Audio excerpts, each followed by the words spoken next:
bisa ngobrol dan ketemu secara langsung dengan berbagai kota orang-orang gitu kan. Itu kan hal yang luar biasa. Aku bersyukur sekali loh. Karena sebagai seorang massage terapis atau tukang pijat, apalagi waktu di Denpasar. Kalau Denpasar malah lebih luar biasa, Kak. Kalau di Palangkaraya kan kita handle orang Indonesia aja. Karena aku nggak bisa bahasa Inggris kan. Waktu di Denpasar kan aku bisa handle itu gara-gara sambil dibantu sama teman-teman. Jadi aku bisa handle orang Jepang, aku bisa handle orang Korea, orang Cina, orang karena sebagai seorang ya orang Arab. Jadi menurut Kis itu kan hal yang luar biasa. Kita nggak pernah terfikirkan dalam hidup bahwa wow, kita benar-benar bisa ketemu sama orang yang benar-benar bukan orang Indonesia. Kalau bukan karena kita sebagai seorang terapis atau tukang pijat, emang kita ketemu kayak gitu kan enggak. Itu tuh rezeki tahu, walaupun awal mulanya dari hal yang tidak kita impikan. Dari hal yang sebenarnya bukan ini, aku tuh nggak pernah pengen jadi tukang pijat sama terapis. Tapi banyak ternyata hal di balik itu yang bikin kita bahagia sama orang yang bahagia. Yang awalnya tuh buat kita tuh down, yang buat kita tuh merasa, ih, kenapa kita harus kerja seperti ini? Ini bukan impianku dan aku tuh seorang sarjana loh, masa aku kerja gini gitu kan? Otak kita tuh kan gitu masih sempit. Makasih Kak Antok, thank you ya. Otak kita tuh dulu tuh sempit banget yang berpikir bahwa kalau orang sarjana tuh harusnya kerjanya depan laptop, depan komputer, di kantor, pakai pakaian yang rapi, bersih, wangi gitu. Tahu-taunya jalannya tuh nggak kayak dalam otak kita, nggak sekecil itu.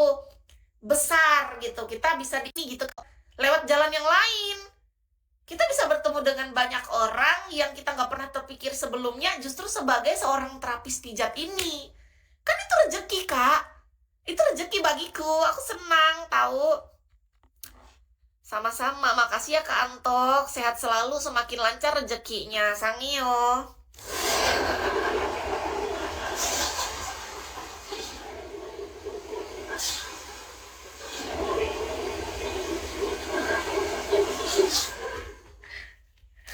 Kayak di Palangkaraya sih. Tapi kan kita nggak boleh ngebuka ini ya.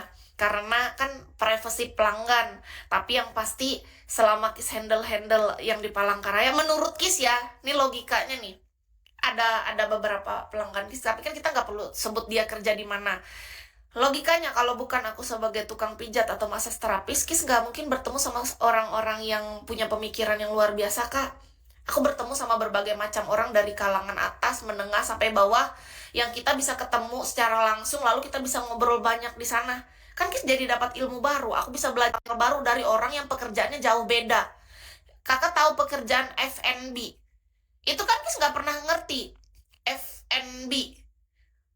Food and Beverage, apa gitu. Nah, sebelumnya kalau aku nggak jadi tukang pijat atau massage terapis, bagaimana mungkin aku bisa mendapatkan ilmu banyak. Aku ngobrol sama kakak itu aku senang sekali tahu, karena itu kan ibaratnya kan Kis. Nah dia kan punya ilmu jauh di atas Kis. Ketika aku ngobrol sama dia, otomatis kan banyak ilmu yang aku dapat, aku pelajari dari ilmu bisnisnya dia selama ini dia jalanin hidup. Nah, Beveran Kis tuh seneng. Aku seneng bisa belajar itu. Itu yang jadi mengisi otakku hingga aku bisa jadi sekarang menurut Kis ya. Kis bisa jadi yang sekarang ini tuh Kak, prosesnya panjang Kak. Karena Tuhan tuh baik mempertemukan aku dengan orang-orang hebat di sekelilingnya Kis yang mau berbagi ilmu dan mau sharing dan sabar gitu, kayak jujur mereka tuh dengan struggle-nya mereka, terus cara mereka bangkit lagi, cara mereka membangun segala usahanya, segala kan orangnya dari kalangan atas, tengah, bawah. Ada juga bahkan abang bisa jadi yang sekarang ini tuh Kak. Tapi kan abang ojol jangan lihat dari profesinya Kak. Dia ojol tapi ada hal lain dalam otaknya yang membuat aku tuh terkejut dengan cara dia berpikir. Banyak loh. Jadi dia selain dia ojol, dia tuh sebenarnya merangkap juga sebagai seorang marketing. Dia adalah seseorang yang menurut Kis ya, nih orang ojol ini, dia itu ojol memang pekerjaannya salah satunya. Tapi selain itu dia juga ada kerjaan lain yang dia kayak teleponin temennya untuk dia berusaha untuk mencari rezeki lain. Dari situ Kis tahu bahwa yang dulu yang kita lihat misalnya, oh ini orang kerjanya ini ya udah mentok cuma itu doang, enggak. Selain dia ojol, enggak. Setelah Kis jadi massage terapis atau tukang pijat, justru Kis tuh mendapatkan kebenaran banyak Kak. Orang-orang tuh nggak akan mungkin mau jujur sama yang lain Kak, kecuali cuma mungkin istri atau pacarnya. Orang lain tuh cuma tahu permukaan. Kayak kita kan, kita saling tahu dulu. Kalau kita ketemu orang, lihat paling cuma tahu permukaan. Oh, dia kasir, oh dia customer service, oh dia tukang sampah, oh dia tukang parkir. Tapi ketika kita duduk bersama kayak Kis sambil masasin orang kan, nah di saat itulah kita tuh bisa tahu kebenaran yang sesungguhnya, bahwa sebenarnya di balik itu semua tuh ada yang lebih dalam gitu. Kan Kis tipe orang yang suka, kayak kita kan, kita saling foto itu memang dari orangnya secara langsung, Kak. Itu kebanggaan dan kebahagiaan tersendiri bagi Kis yang nggak bisa kuungkapkan dengan kata-kata gini. Banyak manusia itu suka mengomporin, suka memberi garam, menggoreng dan menambah-nambah atau mengurangi berita dari cerita tentang orang lain. Nah, mohon maaf jujur, Kis tuh kurang tertarik. Makanya kenapa ketika Kis berkumpul sama orang, kalau orang ngomongin orang lain, pasti Kis tuh agak jaga jarak dan aku nggak mau terlalu ikut. Karena bagiku ketika kita ngobrolin orang, orangnya nggak ada nih di sini. Kayak menurutku ini berita atau informasi tuh bisa jong, atau ini tuh ngarang, atau belum sepenuhnya benar. Nah, kenapa ketika Kis dari cerita di seorang master terapis ini ada hal baik yang bisa kuambil? Itu Kak, salah satunya kita bisa mengetahui informasi, hal yang benar, bener-bener tuh langsung dari orangnya.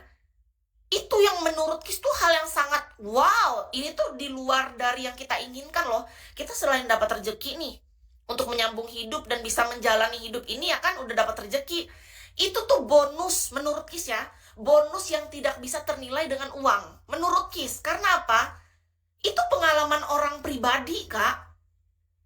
Bukan, kalau terserah orang mau bilangnya intel atau apa, tapi bagi Kis pribadi, menurut itu aku merasanya, Kak, yang membuat aku justru semangat lagi untuk menjalani hari-hari ini ketika aku bertemu dengan orang-orang baru itu, menurut Kis ya, setiap malam sebelum tidur, yang membuat aku merefleksikan diri, aku tersenyum, aku senang bisa mempelajari lagi hal-hal baru dari orang-orang ini yang berbeda-beda, kan random, macam-macam pekerjaan orang, Kak, dari kalangan atas, tengah, bawah, dan itu tuh pengalamannya memang langsung dari orangnya.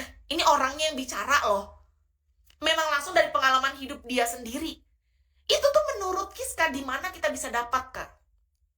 Kalau bukan karena Kis menjadi seorang yang membuat aku merefleksikan diri, aku tersenyum, aku senang bisa mempelajari lagi hal normal, Kak. Sangat jarang mau membuka semua tentang kehidupannya sejujur itu dengan sembarang orang. Nggak mungkin.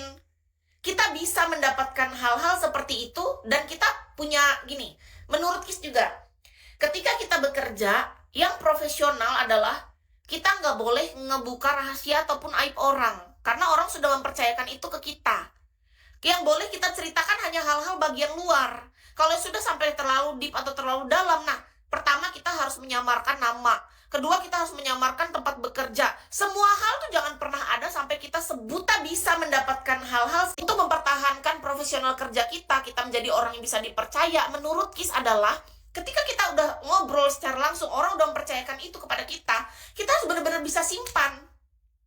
Kita harus jaga itu, Kak.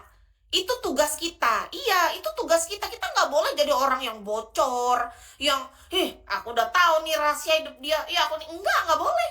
Justru itulah tantangannya dalam pekerjaan seperti ini menurut Kis, Kak. Belajar untuk tidak mudah mengumbar segala apapun. Apalagi itu privasi orang lain. Setiap ketemu orang baru dapat pengalaman baru. Setuju sama Kak Prince. Itu yang bikin Kis senang. Senang dalam hati nih ya. Makanya kenapa kalau kakak tanya, kok Kis baik, Kis ini bawel banget, banyak bacot di Bigo. Iya, Kak, karena aku host di sini. Tapi ketika di dunia nyata, Kak, aku tahu cara menempatkan diri. Ketika aku sebagai massage terapis nih atau tukang pijat, kakak akan menemukan sosok yang berbeda bukan karena aku menjadi orang lain, enggak. Aku tetap menjadi diriku, tetapi dalam versi yang berbeda. Aku tahu beradaptasi cara menempatkan diri ketika, ini pekerjaanku nih. Aku sebagai massage terapis, tukang pijat. Jadi kita lebih tahu gimana caranya kita sebagai pendengar. Kita merespon dengan benar, secukupnya. Kalau di sini kan host, beda. Konteksnya lain. Oh, pekerjaannya host yang di sini. Ketika kita jadi sebagai massage terapis atau tukang pijat kan lain lagi. Di situ kan beda lagi cara kerjanya. Nah, bukan berarti kita, berarti kamu nggak jadi diri sendiri. Enggak, aku tetap jadi diriku sendiri, cuman dalam versi yang berbeda karena aku tahu cara menempatkan diri. Namanya manusia nggak tahu hati orang. Tugas kita bukan untuk mengetahui hati orang. Karena kita hanya manusia.